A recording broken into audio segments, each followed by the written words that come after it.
mingi mingi to landaka bomoko ya mboka na ba info na bomoko ya mboka musicien boko lega l'homme de Mutuashi ko lega na ya donc site kitoko bomoko ya mboka ilunga wetu mwana le padre. De retour sur ce plateau, fidèles téléspectateurs. Enfin, vous le savez, hein, notre rubrique anniversaire nous a dans vos droits, mais avant ça, j'aimerais quand même déjà dire bonjour et bon dimanche à Héritier Watanabe. Ouais, bonjour PM.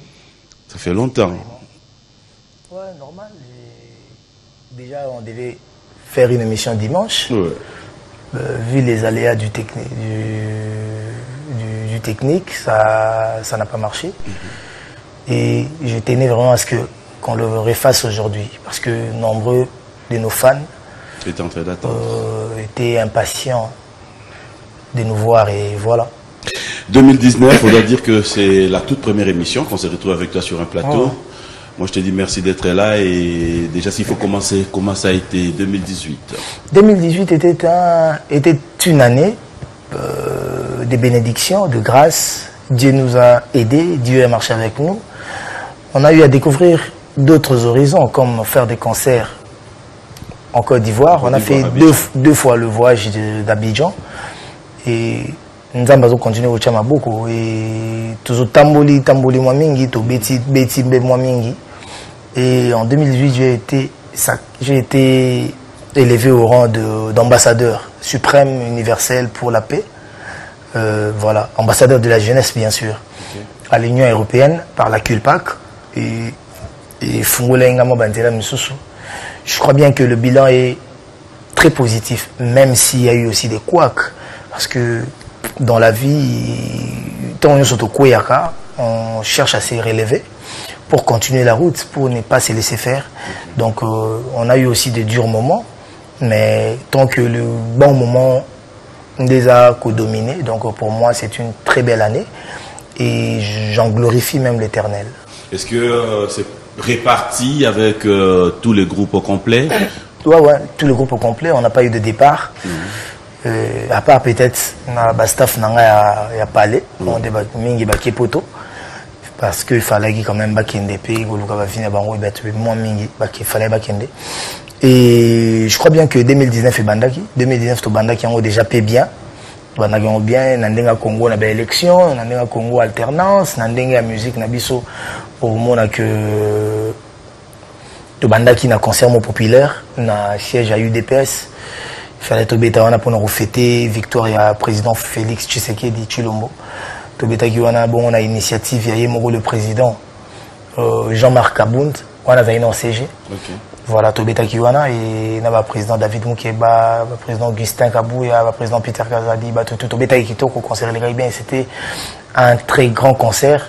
Batou Bazalaki ébélé, il y a ébélé plus de 50 000 personnes. Du moment où tout ça n'a même pas publicité, les Aïkara, le même jour, dans les gars, dans la télé, dans le lobby, dans 3 heures, Tobeta n'a limité. Tobeta Ki et le premier concert, bon, dans le village Chetemba. Tobeta Ki au dimanche passé. Et pas PDG KMB chez Temba, donc et les gars qui très très bien. Ça nous allons parler tout à l'heure, parce qu'il y a à boire et à manger par rapport à cette production aussi.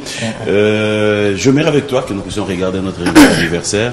Tu as des gens qui fêtent leurs anniversaires? J'ai le général Stomia Kafoulek qui fête son anniversaire, donc, qui a fêté, hier, donc voilà, ça continue jusqu'aujourd'hui vu que le week-end finit aujourd'hui. Voilà. Donc happy birthday to you brother, tu es un grand soldat, tu es un grand homme, un général ne pleurniche jamais, un général garde toujours son point fort et il sait frapper lorsqu'il faut frapper, il ne sait pas frapper lorsqu'il ne faut pas frapper. Donc reste comme tu es, bats-toi, tu es un battant, protège ta famille, protège ton entourage, protège les gens que tu aimes. Donc voilà, big up bro. Et voilà. Voilà, notre Régine Ilunga aussi qui a fêté le même jour avec le général Akas Tomi. Donc Régine Ilunga, Yuru Tousser Nangai, donc les sons. Notre rubrique anniversaire, fidèles téléspectateurs, je dirais bon anniversaire à Candy Kassonga. J'en profiterai pour dire bon anniversaire à Papi Lapa, Pierrot Loabea. Bref, nous allons regarder notre rubrique anniversaire et on se retrouve tout à l'heure avec notre invité. Voilà, joyeux anniversaire bel ami, joyeux anniversaire Pierrot Loabea au nom de tous les Chinois. Joyeux anniversaire à toi Papi Lapa Nobleman et joyeux anniversaire à vous tous, surtout ceux qui fêtent aussi avec nous ici à Biwan, Alain Boma, Clandé spécial, et bon anniversaire à toi. Alors, de retour sur ce plateau héritier, j'espère que on peut maintenant décoller. Je l'avais déjà dit que nous allons revenir avec toi dans Réalité à Production. C'était le tout premier concert de cette année, 2019, dans le village Chetemba, je dirais. S'il faut Yomoko au reprocher héritier sur scène, qu'est-ce que tu dirais héritier? Bah, je dirais héritier, c'est un chanteur, danseur, qui sait faire son boulot, qui a appris pendant longtemps. Et au hasard, à Kogi Sanyo sauté. Donc quand héritier est sur scène, je chante, je danse, mais deux fois, bah quoi que donc na koyi ko sala nyonso perfection, donc voilà. Parlant de cette fois qui il y a donc ngana yemba na binara. Donc bah fanatique ton bayaka, je fais de tout mon mieux, de toutes mes forces pour que na satisfaire bango. Et vu que réclamation négative et zongina noté après concert wana, je vois bien que ça s'était bien passé. Après maintenant, je ne sais pas si vous avez des remarques à me faire. Oui, en fait, c'était, je ne sais pas si je dois l'appeler remarque ou par rapport aux réalités de fans aussi. Que penses-tu de ceux qui disent héritier sur podium, Azosil qui est là-bas musicien, et les gens qui sont là comprennent qu'il est monté, il est énervé. Parce que peut-être qu'il y a eu des mi-temps ou encore parce qu'il y a eu un problème d'un côté à musicien Boye, tu te fâches comme ça. Bon, déjà je m'en excuse. Ce qui va peut-être une réaction à bongo, mais n'a pas mouton. Donc voilà, et qui peut couiller l'anga. Mais ernyo soma beyaka, tout ça en nzambe a chabiso kimi amour ya moté mandé boba en français paix du cœur, pour que quel que soit mes pépé ou egoya to et loko ego ça mais mabe, oui bako se surpasser ou bako surmonter.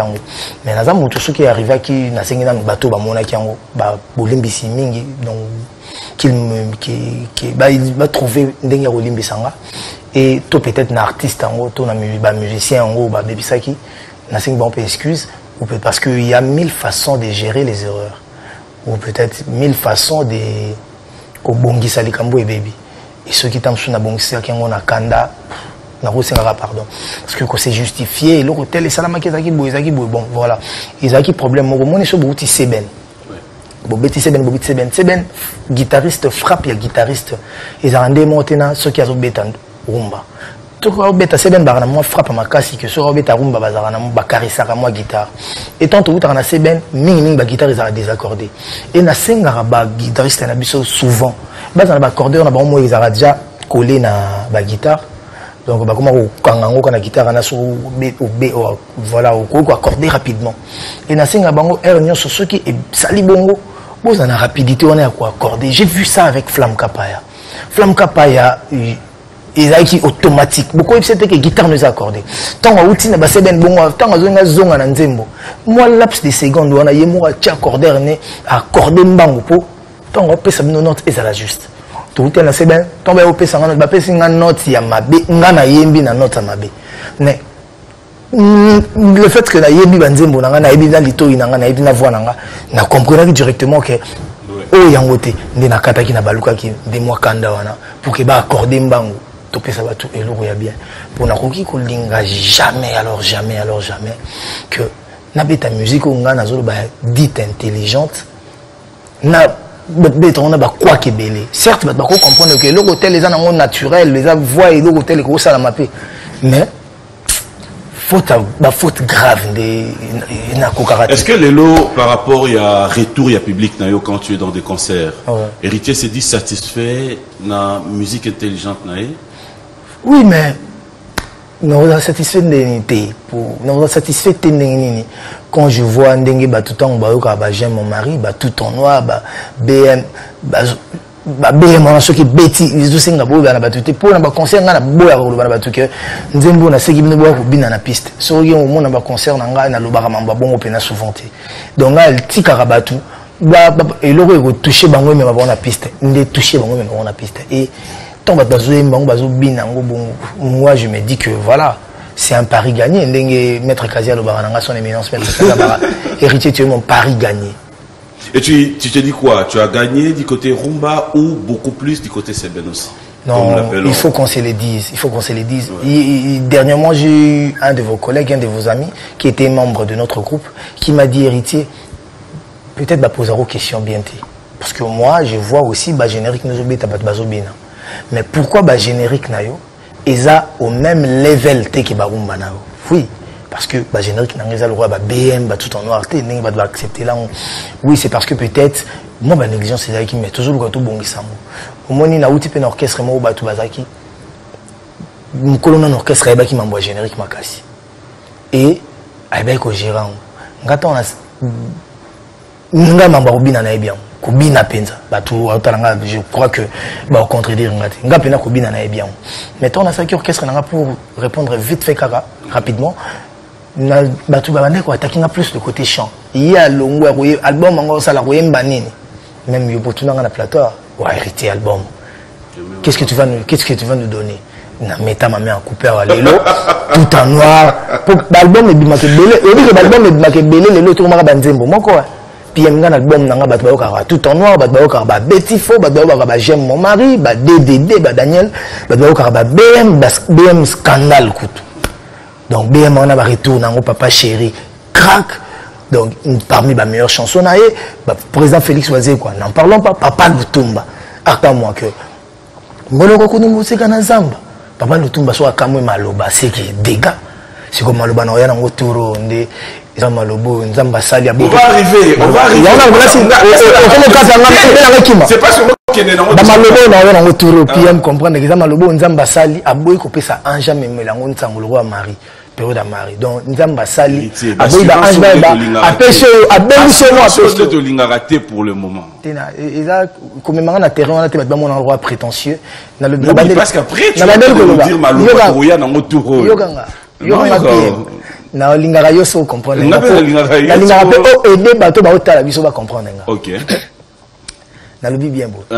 Malobo po to beti masola nzembo na betaki bot ba sepela na. Pona malobo papa Lutumba sepela. Na va accompagner yoka. Ya on va ce qu'on a posa que au monde papa chéri là qui a sepela na solo déception zoke lumba kaboye. Vous comprenez maloba bongo? Bongo. Maloba bongo. Est-ce que aux ans nzembo mo ata ya kala ta ba vewendo. Bayemba liloba wana tout embaka chéri nanga soko zate na liarate batu tout bayemba chéri nanga soyi na monyote na lalarate pongi na zwaka pongite batu tout bayemba nzungu na nzungu mufunu ezaka na mufunu kuna nzoko lembaka mino na ete batu tout bayemba que yoka banzembo nyonso te banzembo te mbama non ma question est simple sur la déception que yoka banzembo nyonso oyoka banzembo nyonso pour en arriver là mais ce qui peut-être c'est une composition après on a le bina au PM ce qui ngana na yoka banzembo nyonso te po na koki pe yoka banzembo nyonso te mais na yoka mingi enga kolanda boete etam susu age nanga te nga na yoki mpena musique ya depuis siko na tuni stop peut-être yoka biloba bongo peut-être bakulele ba yoka maloba bongo so ba peut ba yoka ba do bananga ke biso to yoka mais moi je me dis solo à déception zoke lumba kaboye na zambu za liboso na lubango na yembango na Congo mais c'est normal attends s'il vous plaît. Qui est ce musicien yemba kama kamnyo so ba yemba? Boloko kutumosika na zamba. Soko luki ata na gambe. Boloko za na zamba. Na banzela bo monete. Mais soko ki na gambe loko kuta pe boloko mo bakangai basinga. Tamsu ya kukauka, tamsu ya koyita. Mais bolingo siko ezaka na mukili bo nzamba cha entre biso. Oyebi na lobango na sens ni. Mboloko azaka na zamba. Mais soko luki na ba wenza wa minene o mone. Mais siko moi sinanga BM, chéri nanga BM o par rapport à nzembo nzembelaki mwasi nanga te ya mwasi nanga non mwasi ya bato mais on a embaki bolingo nzamba chakati na bato o to mona ngo partout na nzela epane na omona ngote or nyama kutu azaka musika na zamba na ba wenza tozo mone koma bolingo nzamba pesa biso to sala yo lingo pesa ngate na omona ngote mais ba loko za kutu ipasi ko mona tozo mona donc na sana philosophie nanga mobo na loba na sana makambo nanga mobo na embaka papa est-ce que vous avez que les lois nzembo tu comment ba texte ba tout ba chanteur ba tu anda yemba ba tout ba comment nzembo faut pas français mo kitoko c'est ça la musique congolaise c'est quoi voilà c'est quoi défaut yango wana commerçant ko yako teke lo nzembo mais yo moko pe foza na touche ya ko bakisa makambo na yo nga je n'indimite que commerçant yako pesa nga les faire réforme j'ai remué ciel et terre pour l'octroi de temps pardon certains défauts du faucon dans la brousse c'est content du corbeau. Or moi j'ai eu Daniel le choix de mon cœur mes envies prennent vie grâce à toi la main on a parolé parolier ko peso biloko wana te wana yo moko siko mutu ndako mo fana na bengi PM papi mo est-ce que maman na lobo est-ce que ça bien est-ce que ko lo mama bo BH yakana wana ko mi yo mutu parce que même Dieu ne donne pas tout même Dieu il ne donne pas tout voilà donc parolier ko yana nzembo mais yeba pe ko buka nzembo po sinon te banzembo ko kokana bimba lo bango ko kokana parce que les paroliers tout ça peut dans la même parolier. Vous utilisez le même parolier, voilà. C'est ce que j'allais dire. Mais c'est que moi que nous na format na texte na texture na parce que ngaton parolier ngate parolier linga nzembo na ndio embate parolier na parler na pêcher au boule nanga to bandi ko sala nzembo na yo pour que nzembo ngo ezala peine esprit nanga o chema loba na bandi ko boya mabiloko mususu kabena ni o chema loba kaka bonka bongo tinzembo iko kanzembo. Parlons de ton featuring rapidement avec Félix Wazekwa. Dégâts. Pour une fois, on a un verbe. C'est au moment que les petites bonbons de la sagesse au via Komaki, aïe, na musique on a boule la chant. Dans un un peu boule, ah ouais, mais ça un peu musique, c'est long. Pourtant, on n'a pas vu ça qui fait, on a le rôle apprenti. Yembi sanga c'est long yo. Pour yo, puis ça va venir sur barambo bachan, ou puis ça va venir sur papa oui ma bachan, oui ça la peut carton à kin. Là on a besoin na zoa quelque chose et pas na yo. Viva vande singa. Unanzembo wana mobimba nyonso na yemba là nakoma mwana mawa mais c'est formidable dread caroulage ozawapi l'amour supporte tout le temps est remède à tout maboko banque tetenda ya raqueur Rachel Fouta James Kabengele la mère de la T PDG Igado nalela yo mokwa bongo monsieur Google Félix Wazekwa wana nazolela donc na moni que via pesi ba maloba. Quand ça vous arrive comme ça, le featuring, héritier, featuring, tu te retrouves le même héritier ou tu te retrouves l'héritier dans la peau de Wazekwa? Dans la peau de Wazekwa, c'est pas le même, ce n'est plus le même héritier parce que ce n'est plus le même style de travail. Okay. Parce que vieux azana ndenge na caché na musique à Betara et tant on songa nazo kende quelque part sur la bengisinga nazo ngana zwa mayele wana. Peut-être dans le futur, c'est quel héritier tu préfères? Héritier à la Team Wata ou héritier où il y a... Non, héritier à la Team Wata, c'est moi. Oui. L'héritier à parce qu'en fait, le rythme que tu puises chez Wazekwa, ils ont vraiment approprié par Wazekwa. Na rythme naïe. Le rythme qu'on a d'héritier à DDD et autres, les héritiers Moussoussou. Alors, il y a un moment où on peut se dire, on a puisé pas bien, on a mouina tikala. Oui, je suis obligé d'exploiter pays barythmique un jour parce que ils ont le droit de les sons. Les sons, nous sommes tous en vie, tu gardes un mot dans moto. Parce que nous avons le droit à récitation. Les corbeaux et les renards. Maître corbeau, si renard va percher, tenir à son bec un fromage. Maître renard parle d'air à l'échelle lui un peu pour ses langages. Eh, t'es, bon côté. Pourtant, on a récité, bani yana, nandaro loba, pour na kangion na moto. Mais les lots, si on a compris, les lots, on y bandera peut-être n'a compris qui bien mais l'eau n'a yébilo donc quand on a quelque part n'a huile les sons bongo n'a bien n'engo c'est lango peut-être non c'est là on a formé non c'est là on a formé moussous mais quand même ils allaient wana pour preuve bah BM bah tout en noir bah DDD et ça la musique on a école na wingi musique à maison mère chez le phénomène Werason mais tant na longwe na kina sali est-ce qu'ils allaient ekokana na banzembo na beta kuna te na yo beta makuna non mais ça bah dérivé va retomber. Il y a maramou na prenaki. Donc moi na maï le temps où aïe ko la pas professeur, azana posate à reprendre maloba ou le professeur aloba naï. Na dissertation na eto na ni naï. Azana posaka na exposé naï. Azana posaka que a le maram professeur aloba naï mais sous une autre forme. Une autre forme pardon. C'est une chanson parce que Kolo Nango après si moi loko héritier c'est là moi loko mombangu c'est une chanson yébutu na opeso na oyeb sauter oyebi déjà réalité mais comme les questions peut batu ba se poser la question merci pour ça et ça nzembo na mba pour anniversaire à mutu OK et ça pour na 42e 43e ou 44e anniversaire il y a Bénédicte Janine Diagou Kakou baronne ya babaronne. Mon soro yebi batu bazaka na mbongo na Afrique. Okokotanga 15 ou 20 femmes te bazana l'art en Afrique. 100 ans. Patron il y a Diamond Bank, patron il y a NCA Bank et assurance.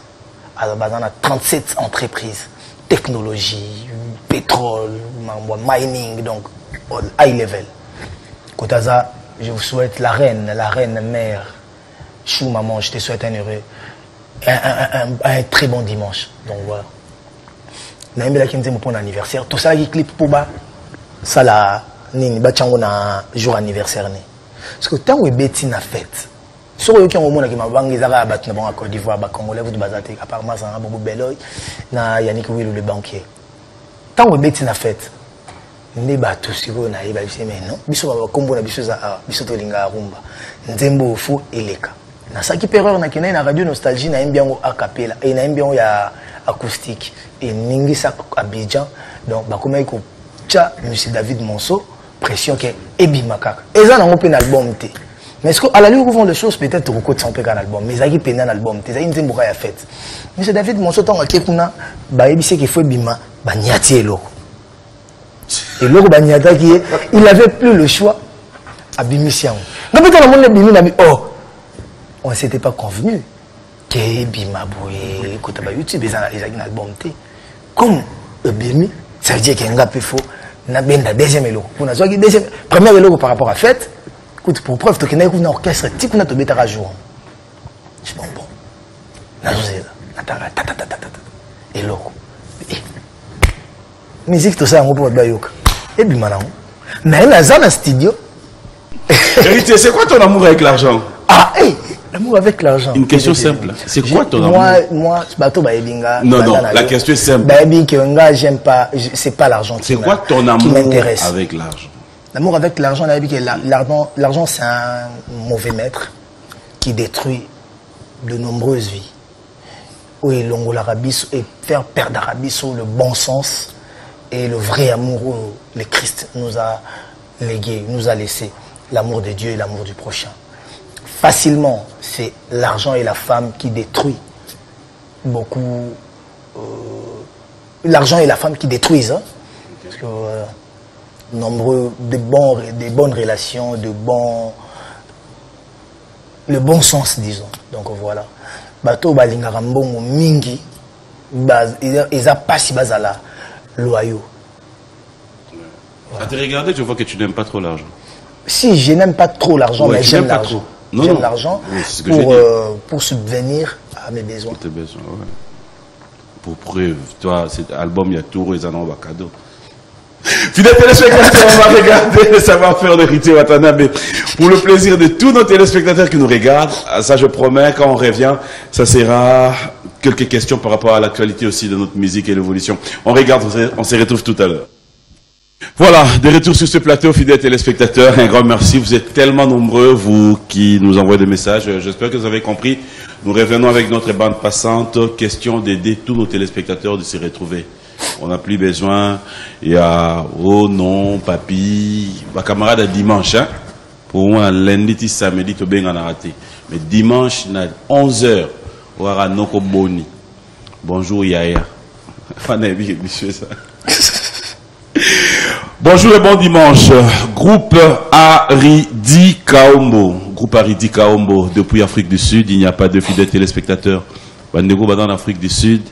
Faites confiance et surtout, si vous le voyez, dites bonjour à Aridi Kaombo de la part de Papimbo Marie aussi. Un grand merci comme ça à Guy Massengo Electromas depuis l'Angola. Il reste un Canadien et je vous confirme qu'il n'est pas au Canada. Cela veut dire qu'il y a un Canadien de plus au Congo. King Ma qui a dit, qui me suit enseigné pour moi et j'espère qu'il n'est pas seul parce que la dernière fois il fallait comprendre qu'il était seul. Mais là, il faut dire que le kinésithérapeute Fabrice Bavi est de retour à Kinshasa et je dis Clandès comme ça à toi et merci au code mondial Willy Moucheni depuis Dijon. J'espère que dans bientôt il sera de retour. Bon dimanche à toi. Alors Héritier, on revient avec toi. Cette fois-ci, je m'irai. Ma réaction, bah, tu es à moi Mingi. Mais après, là, il faudra qu'on se le dise. Hein. Je l'ai dit quand nous revenons. Essayons un peu de prendre maintenant, parler de la musique congolaise. J'ai eu un artiste sur ce plateau qui, je dirais, qui m'a émerveillé par sa vision, disant que cette année, il pense de changer beaucoup de choses. Ah ouais. Toi qui es nango par rapport à été, mais toi qui es nango par rapport à la vision nayo parce que tu bandi pas nasika. Changer beaucoup de choses. Si on a côté un alternat le banon on changer beaucoup de choses. Changer beaucoup d'années. Et là on va bien qu'on m'appelle ma bé, il va pas changer. Ça fait partie. Merci. Positivement. Pas de problème. Là ça va. Héritier, est-ce que on peut dire aujourd'hui que la polémique, que la tir, que la guerre où ils ont la musique et apporter à paix un plus dans la musique dans Bissau?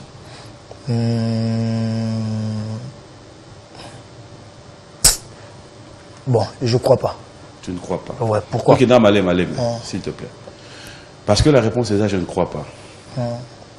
Qu'est-ce qui fait que quand il y a moi guerre ou quand il y a moi polémique, qu'est-ce qui fait que, parce que nous parlons de toi, Yom Tana sur un plateau, tu ne peux pas te retenir aussi au gérer non au lobby le côté et que tu gardes ton langage normal et l'équilibre?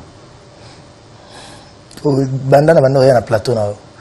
Ou est-ce que vous avez c'est langa parti moko boye o yozo mona na usala pna o pemeza ko sala fsko guerre pena na batu moko boye.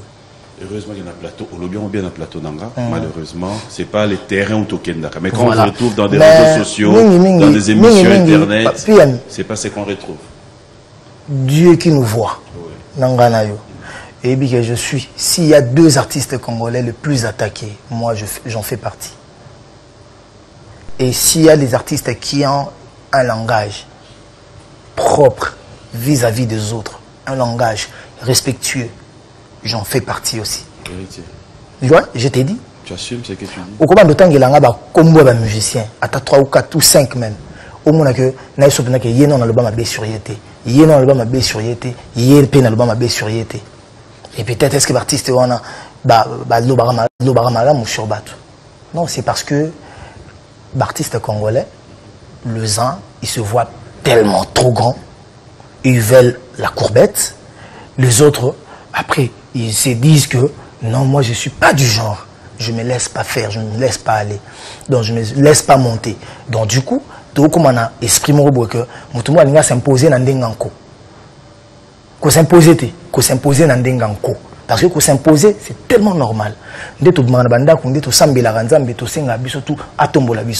ceux qui il faut mater, il faut s'imposer.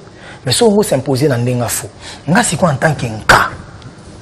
Na otalap na geno, na mona ye, nga sans ye, na tikalika onga nazala, na oboya maramnayo, na olexote, mais tout en te respectant. Nga nanu na ya na plateau morote na anda oboya artiste. Surtout il y a génération là. Surtout il y a génération là.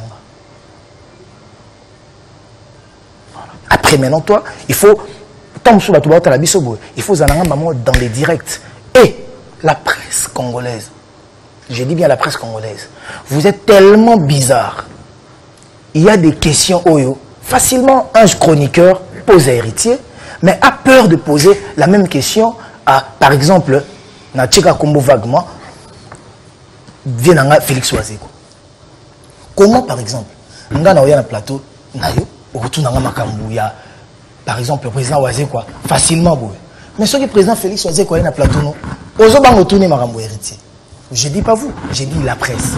Donc ils ont le droit pas ministère mo bo batma le roi nixi ba prêtre ba banga bango. Donc okoko tourner likambu ya Héritier té, to likambu ya XYT.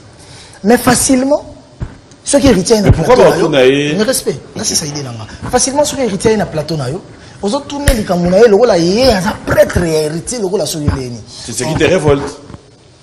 Ça me révolte pas, c'est ce qui fait quand tu retrouves ça dans voilà, juste ça. Mais ngai au moment émission monté nazo ba ma bien sûr. Pour ne pas citer le nom des gens. Ça n'a pas direct par la biso pe maman et au kangsanga pour mon noko. Ou peut-être au changer même peu comportement. Ah bon? Ouais, le zalanga direct comme masqué ou magamboté zalanga direct. Pour il n'a pas direct, zalanga direct tout le monde a gagné répondre directement. Dans les voilà. Quand les fans disent héritier manqué ou respect, c'est il dit ça vaguement. Banda na longa maison mère. Le fan de la maison mère veulent juste que héritier coulé. Donc, bon, d'autres fans de Maison Mère. Oui. Parce que d'autres aussi, balinganga. Et je le vois. Mais mingi ba fans de Maison Mère, balinganga héritier coulé. Donc le fait que balinganga héritier coulé, héritier le malamu sur Werason, dans le mamabi, c'est pas ce que eux ils entendent. Ils veulent karakinga nakuya. Ceux na lobi malamu, ceux na koumi sur Werason na plateau na wa. Phénomène grand prêtre, mutabili sanga, mutasalanga. Bango wana ba fans wana ba yana sa émission ba commenter. Pour battre la règle commentaire tout ba masa msu ba relater ngao balani héritier zo komisa Werason pour ba fanatique ba Werason ba linge a o flatter bolingo to linga ngote to lingi na biso mambwana te ce qui pe na ye na boy na ko le mama Werason ingrat irreconnaissant ka ba mama wana donc ba lingi la chose et voilà ils sont contraires donc du coup maintenant pour que ça la bien babachu. Donc on a esprit baba ekoti ololo ba makam na zota la kaka mais ngana na manka Werason respecte Werason na beta na orchestre na mais na limite que orchestre na te comme na niveau Michael Jackson un jour Werason na ya bete pas non El Salvatore Jibem Piana grand prêtre leader amufude ngana beta na orchestre na si mokile ko kufa ya ko beta na orchestre na n'était sans comprendre ouais. Donc du coup nga na yebi oni na yebi ba ko batu bazali que ce soit mokolo que ce soit imagine nga na respecter mon tour là petit frère là bon na bengi petit frère quoi donc pour comprendre la différence petit frère ndeko nanga leki nanga là innocent balona na zo respecter boni na respecter frère cher de par exemple ou même na respecter babindombe ou même na respecter Bourampela to soleil wanga n'était sous comprendre tout grand prêtre Samchim Chekivaramente bungo non respecté batumbi bazana bandenge na bango nga batumo ba vanda clip mo ba chapina na tête ba ma fona coulé donc na sala malam na sala mabe donc surtout ils ont occasion pour même dans le banogo je sais pas si je parle mal mais au monde que ba ko zwango ba comme ça na forme ko boy juste kakapo il faut simbate dans la longue maison mère na bi que na longue pour ba bengani ngati na longue te pour ba futinga ppt ba futa ba bato ba sala ka maintenant soit bien mais na longue parce que na moni que âge nanga na koli na ko 40 ans na maison mère te nga na moni que na koli na lingi na découvrir pe ba horizon na lingi na découvrir pe une nouvelle vie maison mère batika la malamu nzamba zana bango acha bango maboko na loba ko tuna lettre d'émission pour que na l'acceptement que na ki na brutalité te mais créa ka problème na sa nga na mona bon ko sala acte wana ndeko sala malamu. Mais parce qu'au final, ce sont les gens avec qui tu étais, les Sankara, tous les autres, et là, Batou Oyo, Yo, consciemment, tu sais que Batou na vivant na bango, Batou na vanda na bango, Batou na yebi bango, comme tu l'as toujours dit. Et aussi, pour aller plus loin, Héritier Watanabe sur ces plateaux nous a toujours dit que la maison mère Nazala est en droit. Ça reste encore à vérifier. Alors, la question,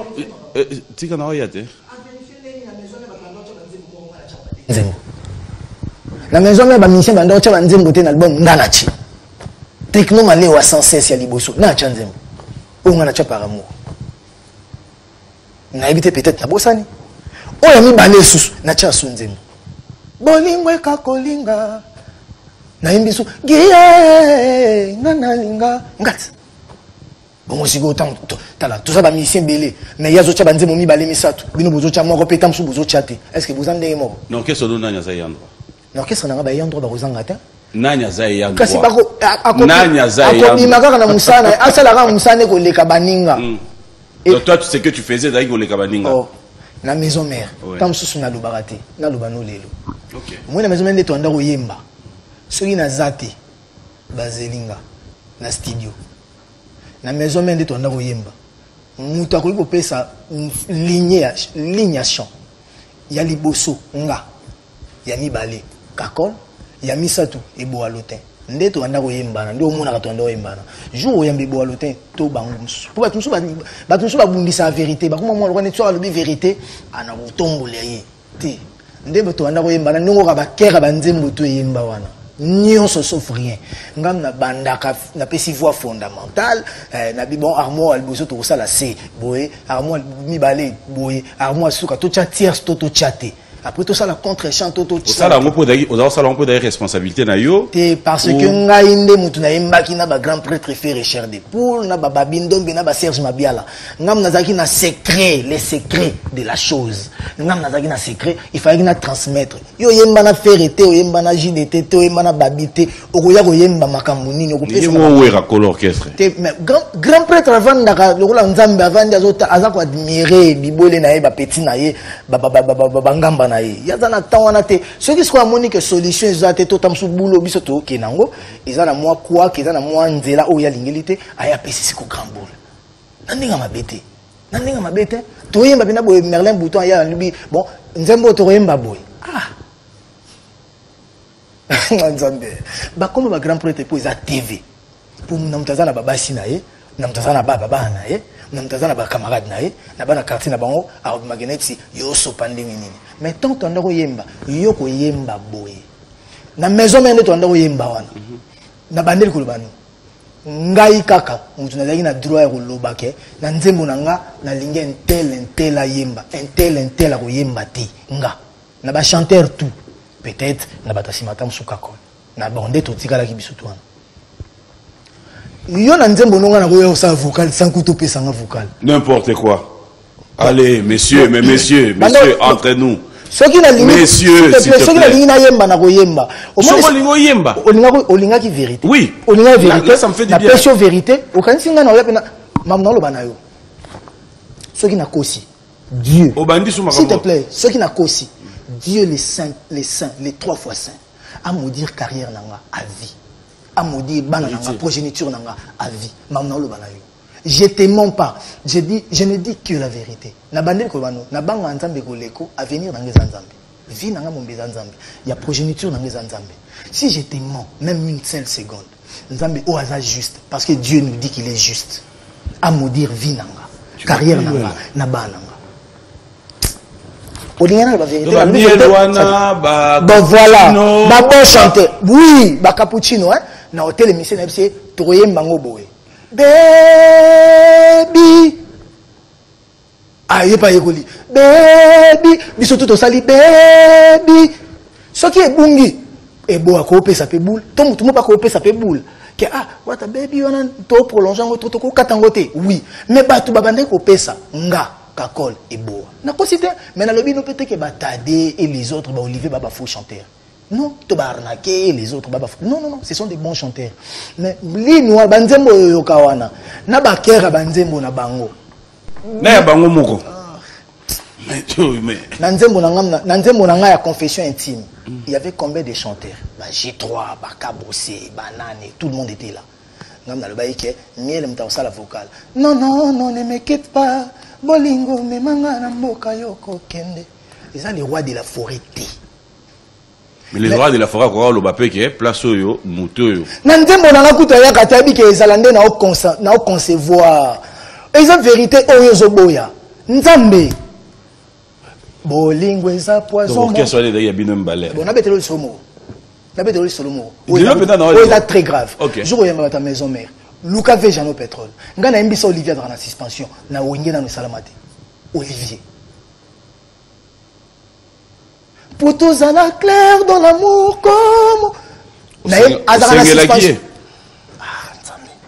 na oba no ke na embellissier na suspension na sengeli ete ngande na benge yaka oye normal orchestre batou et c'est ça le comportement que toi tu trouves normal yango na biso ke to ça ki ndenge morote ezaki désordre te ezaki ndenge ko luka ko sala makambo bien les rois de la forêt pas yena ba na vandia on a chaîne ambassadeur caméraman moko ba suspendre ye ngana zuiye na ye ko sala lycée mission te ko sala mission te yena na chaîne te so ibo sa scoop moko tali na ke ndenge to ke ko filmer président caméraman no ndeka muto ayebi pona mais azana suspension pona bonne marche à bord il y a les solos ou bien ndeni to ko na telle suspendu ayebi na zui na lo bandel ko lo bitango ya avec Jean Pétrole Luka Pachopanda na yembisa Olivier vocal wana azana na suspension Dieu m'entend pas c'est les rois de la forêt peut-être pourquoi il va pas nanga soki otuni à côté à lobi keza vrai boumona lokuta tu luka bo alotin alonga pe maison mère to luka masana biso tade to luka ba masam susu to bazara mo azana nuka na maison mère parmi tout na yo luka na maison mère au banga ba ko bengane na musala o ba bengane ndé n'importe quoi tout sur le moment au ya opesa ba grâce au monde to ebo ne okoze wata ne okoze la team wata et moi comme alwana comme sur la batte mais bon voilà en conclusion qu'est-ce que moi je cherche à rester sage. Je cherche à ne pas vexer. Tant nazo ba pe bongo nazo mizoate le wana etingana taki grand prêtre était mais na masolo to za ki ndenge mokoti ngana oka pete que musicien mo beta le solo rita taki soka yena rep abeti ki musicien vandi na kiti abeti na sima tata télément nga na télé msa mon kiti ati tu l'as jamais fait on m'a pas éduqué comme ça na salango même pas une seule fois mende nazaki pe que na ye na rep na kuti ba vandi kiti ezate musicien mo ratikelinga pe kiti na ndenga respect premièrement na bandi ndule kala avant bangote bangote wana bando imba na ngana bando talanga na matama salanga bo ando talanga mageto ba génération moko ando talanga pe na télé si aye okutanga pe aye na maison mère na nini bah je pense ba 2004 si je me trompe pas ba 2004 2005 mais ngana ndo imba na maison mère déjà ba 98 99 moi OK na imba déjà na kinda classe donc vous comprenez que ba tout pour na ba guerre moko boye azo ngal ba monike ye alobaka ya esprit mais est-ce que ton tozalaki est-ce que vous avez qui esprit est-ce que makambo ozoloba wana ngana okaba mission msusu oh na beta ki mbata na avion nga héritier mais j'ai beti nga mbata na avion c'est que avion décoller c'est que avion ne décoller tout avion faut ça la crash ouais non wenge oya bango ko tuté wenge maison mère to rana ba Bill Clinton ba flamme kapaya ba faire Richard de Boule ba bindombe ba ya Jackie ba Célio Scram yo côté Célio aza ba ko bengo maître supérieur nga ba ndobi nga maître supérieur nga na wenge maison mère to zonga rande to za ki susu na suka wana est-ce que to bando ba bwa na wera son ba bwa kinga bando bwa ba miseni Yawe rabina loketo na yo esala makambo héritier bina loketo na yo eningi sabato jamais pétrole ba mise basilaki bakati na ba mise ba mo jamais pétrole ngam na yesaki yo ko tanga su koma mise te suka na jamais pétrole nga non réalité moko boizalaki to zalaki na biso ndenge moko te mais batu ba cheka ki motema mabe po il faut noyer son chien voilà et en plus na ndenge ya kosalela musala les rois de la forêt ebika motema na ye que batu baselanga misala intel basala pina musala ayebi et mingi peta msusu ceux qui viennent absolument à juste pour azape mutasambela abikeba ona o bapesa basala musala ndenge moko te nga pe na sala batu ke ngande makambo nga alonga maison mère tin alonga maison mère mais oui voilà ba misa batika na maison mère album et du matin tangila nzembo rumba moko ikangaki e beta ngana tangelo avant na longa maison mère banzembo ba rumba na beta ikangaki mais qui dit pas peut-être nzungu na ozai na ono kenon na kende na ngoni le roi de la forêt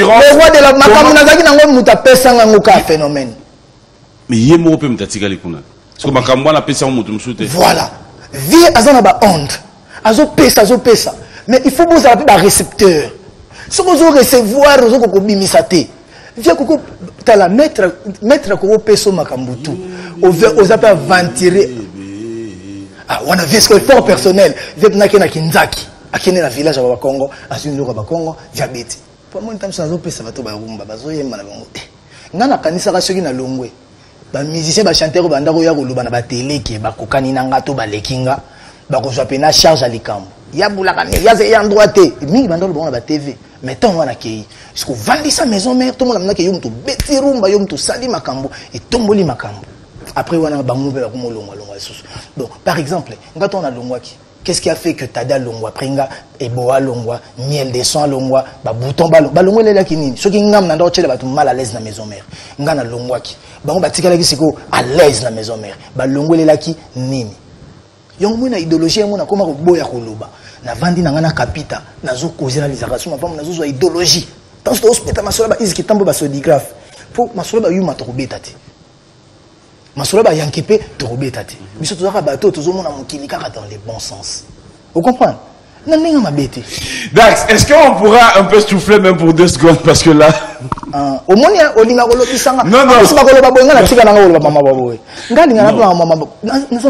Moi, ça me fait plaisir parce que Koshite Nango, c'était par rapport à pouvoir maintenant dire aujourd'hui sur ces plateaux, ce qui est héritier, il faut garder, n'a musicien, n'a fanatique, n'a téléspectateur, garder la vraie vision maintenant d'héritier. C'est un héritier qui veut la paix. Avec tout le monde. C'est un héritier qui veut plus de conflit. En plus, surtout, le roi de la forêt. Nous devons respecter la banque. Ta relation avec tous les autres musiciens, ça va? Bien. Mais pour l'accepter quelque chose bien, il faut l'accepter bien. Moi par exemple, papa chéri président Oazé comme Mbobile. Par exemple, JB Piana, papa chéri, alaksaka ki alingaka. Alaksaka penga que yazaka na problème na batuté, alingaka pe ba problème na ba petinité. Alaksaka pe kazwaka na leki.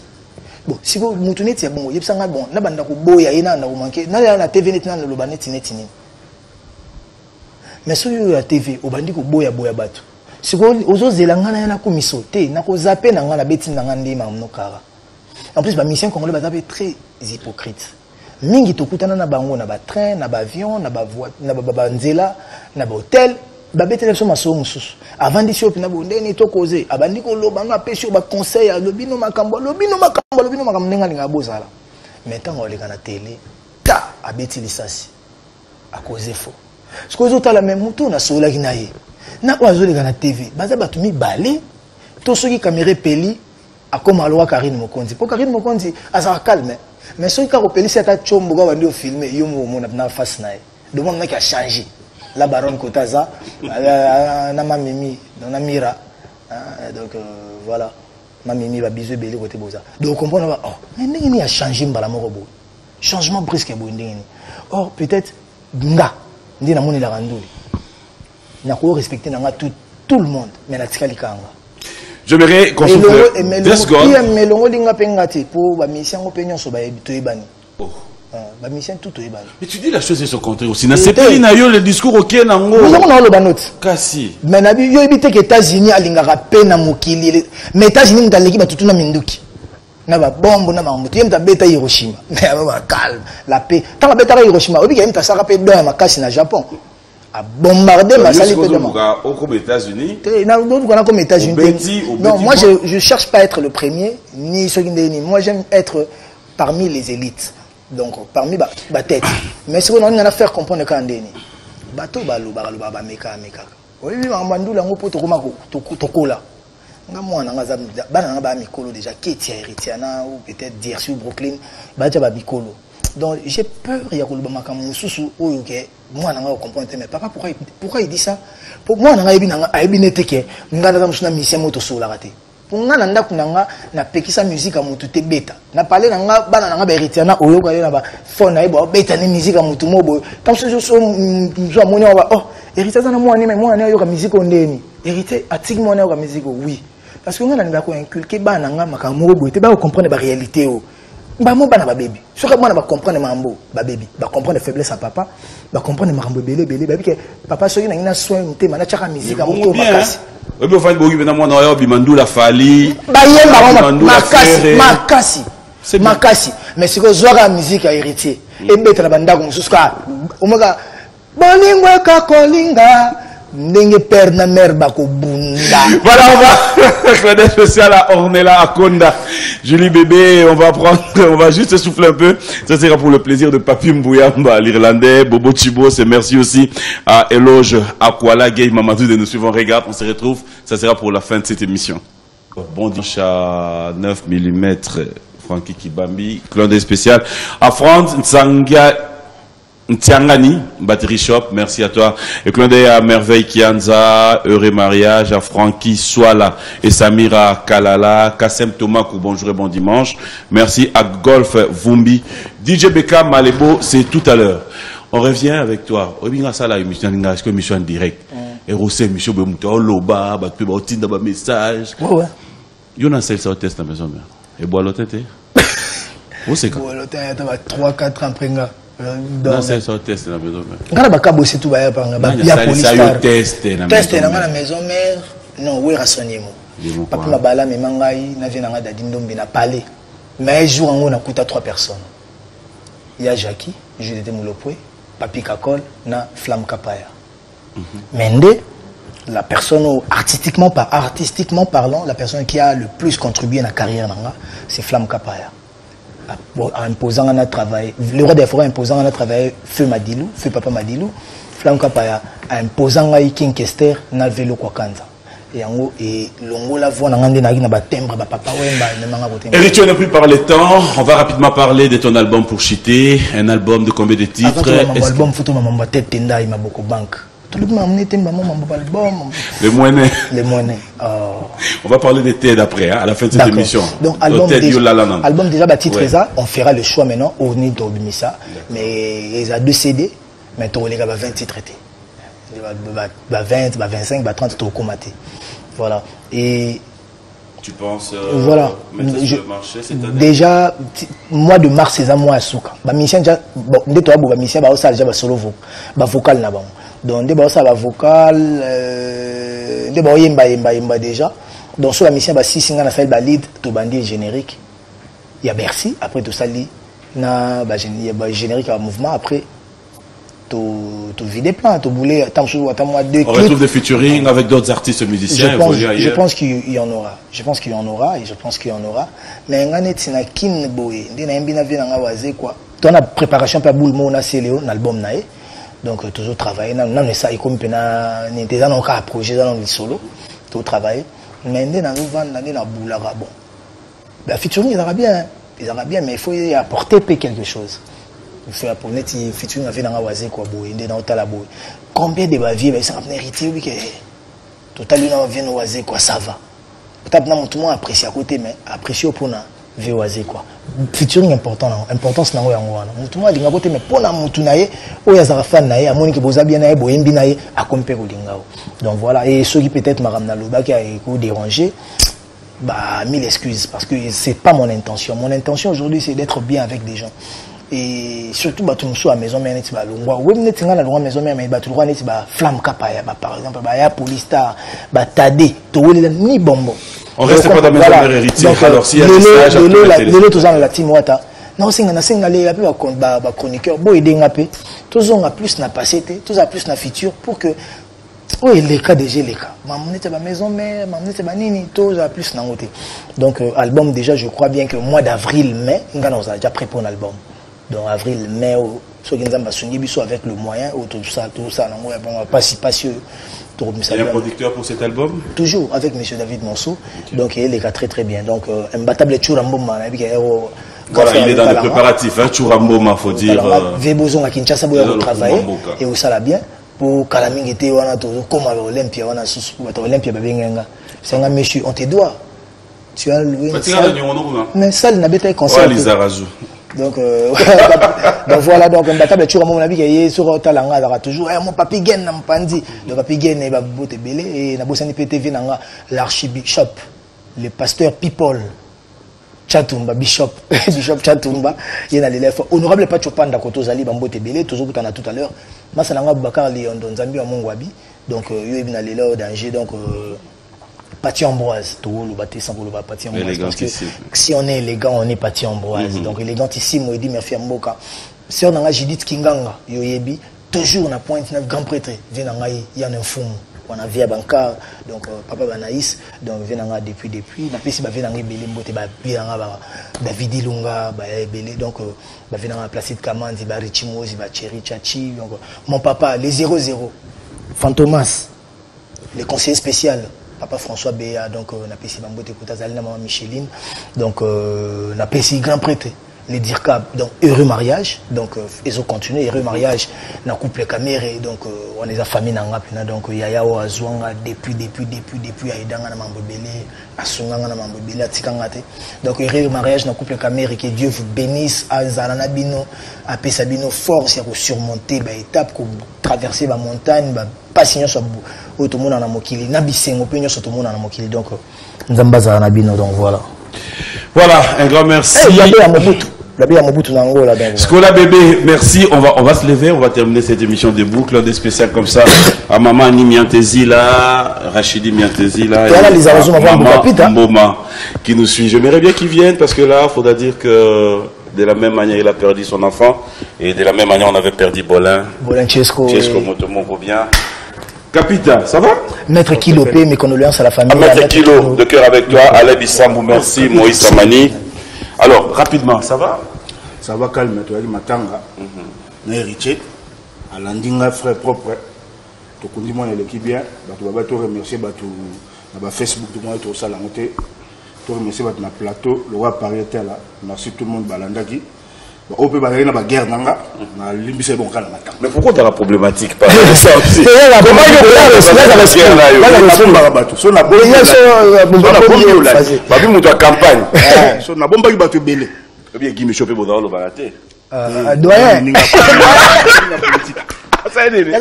Chamalo va vero katuko na parler ebika mamu aile tozonga ba plan tout bosengaki ça va papi mbo merci pour ça IP campagne na mwana l'équipe bien goga kalaté par capita poto ba tutu na verrouillaki na déverrouiller mais boké ba na ba vitesse soko yesu na bombi olali. Mais toi tu trouves normal ça? Versas, dans l'équipe surtout un nombre de Versas. Donc merci, j'aimerais que nous puissions clôturer cette émission avec Yana Capella, c'est un dimanche. Yo Mbappé? Tenga zakaka héritier a okoyate. Ah ça ni? A okoyate. C'est-à-dire? Déjà za okoyate. Pourquoi il s'abat? Ngato za zwaka na muta okoyate. Déjà za okoyate. Mais yo moko quoi ça yo? Na muta okoyate. Pardon. Papa. Kweya, au monde des aboués. Lala ya lala. Balancer la lala mon Dieu. Ok, problème t'es. Yo bi muta na côté le tende. Ya okoyate. To saka na monde to okoyate to. Dernière question là. Dernière question. Yo muta ba Versas c'est belé goleke. Ted. Tendai. Ted a mta mama bilambate. Ted a mta costume. S'il te plaît. Bref, c'était pas pour ça. Moi, je te dis merci. C'est un plaisir. Est-ce que tu peux nous aider un acapella? Nous avons l'oreille au bien. DDD. Kabula Jawechi. Yonde mon bonheur. Moi, je vous dis merci, fidèles téléspectateurs. C'était un plaisir de passer des bons moments avec vous. Merci à Lisa Razou. Ouais. Si vous avez un plaisir, tu as un moment où il y a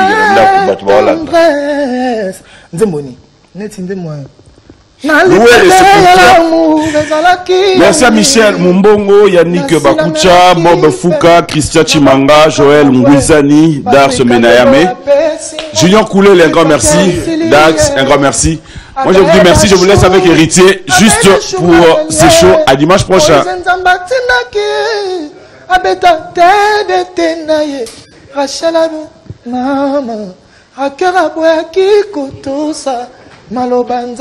birthday to you.